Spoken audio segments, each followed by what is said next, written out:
नमस्कार दोस्तों। जीएसटी पे जीएसटी, जीएसटी पे जीएसटी, जीएसटी पे जीएसटी, चारों तरफ जीएसटी की गुणगान हो रही है। क्यों सरकार इतना जीएसटी ले रही है? चाहे आप सिनेमा हॉल में जाइए, पॉपकॉर्न खाइए, वहाँ पे आपको अगर खुला पॉपकॉर्न खाएंगे 5% जीएसटी देना होगा। पैकेज वाला जीएसटी खाएंगे तो आपको 12% जीएसटी देना होगा, और अगर कैरामल वाला जीएसटी खाएंगे तो 18% जीएसटी देना होगा। यानी जीएसटी की भरमार है चारों तरफ। आप रोटी खाइए तो 5% जीएसटी देना होगा, अगर आप पराठा खाएंगे तो 18% जीएसटी देना होगा। क्या मतलब है? सरकार इतना जीएसटी क्यों ले रही है? अगर आप हाईवे पे जाएंगे तो टोल टैक्स देना होगा, लेकिन टोल टैक्स आप दे तो जरूर रहे हैं, लेकिन आप रोड का हाल अगर देखेंगे, जयपुर हाईवे स्टेशन या फिर कोई भी रोड का, अगर अभी जिस तरह से हो गया है बरसात के बाद, सारा रोड एक तरह से उबड़ खाबड़ आपको मिलेगा, गड्ढे मिलेंगे चारों तरफ आपको, एक तरह से ढेला, बड़ा बड़ा पत्थर, बड़ा बड़ा गड्ढा, ये आपको रोड में मिलेंगे। तो क्या सरकार क्या करना चाह रही है? इतना जीएसटी कलेक्शन का लक्ष्य जो रखी है, हर महीने 1.5 से 2 लाख करोड़ जीएसटी भी कलेक्ट कर रही है, लेकिन वो पैसा फिर जा क्यों रहा, कहाँ रहा है?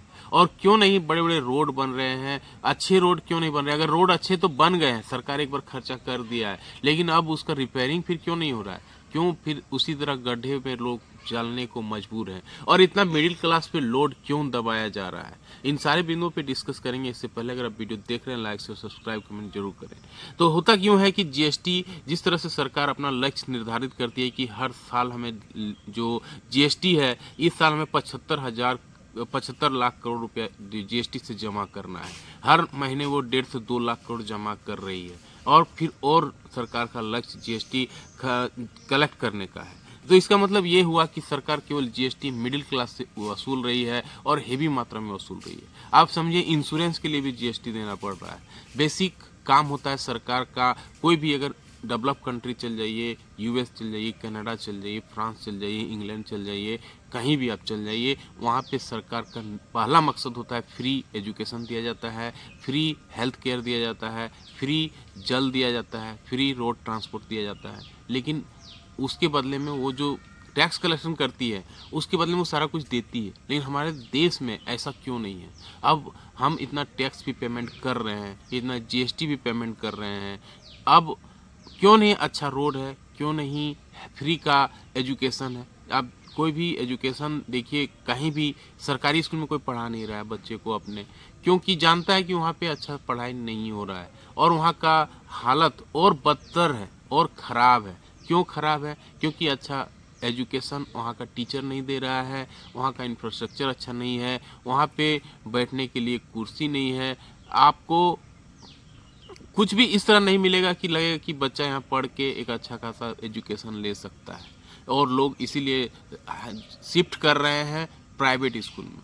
अब सरकार की भी कहीं ना कहीं मंशा ये है कि लोग प्राइवेट स्कूल में चले जाए, ताकि उसे जीएसटी देना पड़े, जीएसटी लेना पड़े। कोई भी एजुकेशन जब फॉर्म भरा जाता है, एजुकेशन सर गवर्नमेंट नौकरी का फॉर्म, उसमें ये देखा गया है कि 18% जीएसटी ले रहा है उसमें भी।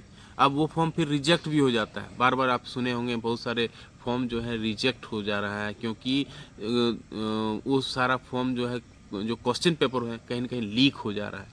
तो ये जो क्वेश्चन पेपर लीक हो जाने के बाद वो एग्ज़ाम लीक भी कैंसिल हो जा रहा है, और वहाँ पे जो जीएसटी सरकार कलेक्ट कर रही है वो भी ख़त्म हो जा रहा है। यानी सरकार को डबल बेनिफिट हो रहा है, और उसके बदले में हमें मिल क्या रही है वो आपको दिख रहा है। आपको प्राइवेट स्कूल में बच्चों को भेजना पड़ रहा है। अब आप सरकारी अस्पताल की बात कर लें तो सरकारी अस्पताल का भी यही हालत है। आपको बदबूदार अस्पताल के कमरे मिलेंगे, चारों तरफ गंदगी मिलेगी, डॉक्टर्स कहीं बैठे नहीं मिलेंगे, आपको हर तरफ बीमारी वाले लोग मिलेंगे, लेकिन आपको अच्छे डॉक्टर नहीं मिलेंगे, अच्छे रूम में नहीं मिलेंगे। और इसीलिए लोग जो क्या कर रहे हैं कि सरकारी अस्पताल छोड़ के प्राइवेट अस्पताल में जा रहे हैं, प्राइवेट हॉस्पिटल में जा रहे हैं। अब प्राइवेट हॉस्पिटल में जा रहे हैं तो लोग सोचते हैं कि चलो भाई कुछ पैसा बच जाए, हम हेल्थ इंश्योरेंस खरीद लेते हैं। हेल्थ इंश्योरेंस खरीदते हैं तो वहाँ भी उसे 18% जीएसटी देना पड़ रहा है।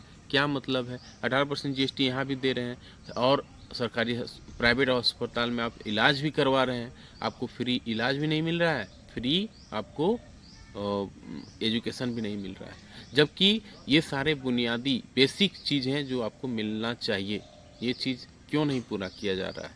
ये सारे जीएसटी जो कलेक्शन हो रहा है, यहाँ पे खर्चा हो रहा है। केवल वोट बैंक की तैयारी हो रही है क्या? केवल फ्री में रेवड़ी बांट कर, यानी हर महिलाओं को जिस तरह से देखा गया कि जहाँ जहाँ सरकार बना है हर महिलाओं को आप 1,000 बांट दीजिए, 2,000 बांट दीजिए, 3,000 बांट दीजिए और फिर आप वोट ले लीजिए। क्या सारा पैसा वहीं जा रहा है? देखने से तो यही लग रहा है सारा पैसा उधर ही खर्चा हो रहा है और जो बेसिक चीज़ें हैं वहाँ पे वो खर्चा नहीं किया जा रहा है। तो हमें सरकार जब 1 फरवरी को बजट पेश होगा तो आपको ये चीज़ एक बहुत ज़ोर शोर से मिडिल क्लास को और लोगों को उठाना चाहिए कि टैक्स पे कटौती होनी चाहिए, जीएसटी पे कटौती होनी चाहिए। जीएसटी उस तरह से होना चाहिए कि जी सबको एक समान जीएसटी लगे, सब सामान पे एक जैसा जीएसटी हो जाए, नॉर्मल जीएसटी हो जाए, 5% हो जाए। किसी में 5% है, किसी में 12% है, किसी में 18% है, किसी में 28% है, तो वो जीएसटी का कोई मतलब होता नहीं है। आप उसका एवरेज निकाल दीजिए, 12% निकाल दीजिए, आप 10% निकाल दीजिए। अब लोग कन्फ्यूज हो जाते हैं कि हम अगर रोटी खाएंगे तो 5% जीएसटी देना है, हम अगर पराठा खाएंगे तो 18% जीएसटी देना है। तो इसका मतलब क्या है कि हमें क्या खाना चाहिए? तो लोग कन्फ्यूज हो रहे हैं। लोग कन्फ्यूज हो रहे हैं इनकम टैक्स पे। इनकम टैक्स का अगर कोई कमाई कर रहा है, आप मान के चलिए 1,00,000 रुपये, तो उसको टैक्स काट के उसके हाथ में मुश्किल से 60,000 रुपये ही आ रहा है या उससे कम ही आ रहा है, क्योंकि 30% स्लैब में वो चला जाता है तो 30% तो ऐसे ही जीएसटी का टैक्स ले लेती है, प्लस और सारे टैक्सेस जोड़ दिया जाए तो उसके हाथ में 50 से 60,000 रुपया ही आ रहा है, यानी आधा पैसा सरकार ही रख ले रही है। उसके बाद अगर वो कुछ सामान खरीदता है, मान लीजिए टीवी खरीदता है तो वहाँ 18% जीएसटी देना पड़ रहा है। अगर वो कार खरीदता है, 10 लाख का कार कोई खरीद लेता है तो उसे 2 लाख रुपये टैक्स ही देना पड़ जा रहा है। यानी आरटीओ को रजिस्ट्रेशन कराइए, इंश्योरेंस कराइए, इंश्योरेंस में फिर 18% जीएसटी दीजिए। तो कुल मिला के सरकार जो कर रही है सब कुछ अच्छा कर रही है, लेकिन जीएसटी पे जो पैसा लगा रही है और जीएसटी पे जिस तरह से फंड का गबन हो रहा है और जीएसटी पे जिस तरह से एक तरह से मिडिल क्लास पे बहुत बड़ा लोड पड़ रहा है, उसे रोकने की ज़रूरत है। निर्मला सीतारमण 1 फरवरी को बजट पेश करेंगी और उसको ये ज़रूर देखना चाहिए कि जीएसटी पे अब सब कोई बात करने लगा है, टैक्स पे सब कोई बात करने लगा है और अगर ऐसा ही हाल रहा तो फिर से मोदी सरकार आना नामुमकिन हो जाएगा। जिस तरह से लग रहा है, लोगों में एक तरह से भय है, लोगों में एक तरह से जो इनकम महंगाई का मार है वो महंगाई का मार काफ़ी हेवी तरीके से पड़ रहा है। लोगों को पैसा बच नहीं रहा है। सैलरी मान के चलिए कोई सैलरीड आदमी है, उसका सैलरी मुश्किल से 5% 6% बढ़ता है, लेकिन महंगाई 10% से बढ़ रहा है, रियल में 10% से ज़्यादा ही बढ़ रहा है। तो कहाँ से पैसा आएगा? और इस तरह का हाल रहा तो हमारा देश का क्या होगा? मिडिल क्लास इस तरह से दबते रहेंगे, अपर क्लास जो है, जो अमीर वर्ग के लोग हैं, वो और अमीर पे अमीर होते जाएंगे। तो निर्मला सीतारमण को इस चीज़ों को ध्यान देना चाहिए कि टैक्स को हम कम कर दें और मिडिल क्लास अपर क्लास पे ज़्यादा टैक्स लगाए, मिडिल क्लास को थोड़ा रिलीफ दें। कहीं न कहीं मिडिल क्लास अब महंगाई के तले, महंगाई के मार के तले पूरा दब चुका है और पूरा उसका बुरा हाल है। आपका क्या राय है ज़रूर बताएं। मिलते हैं किसी और एक वीडियो पे, तब तक के लिए जय हिंद, वंदे मातरम।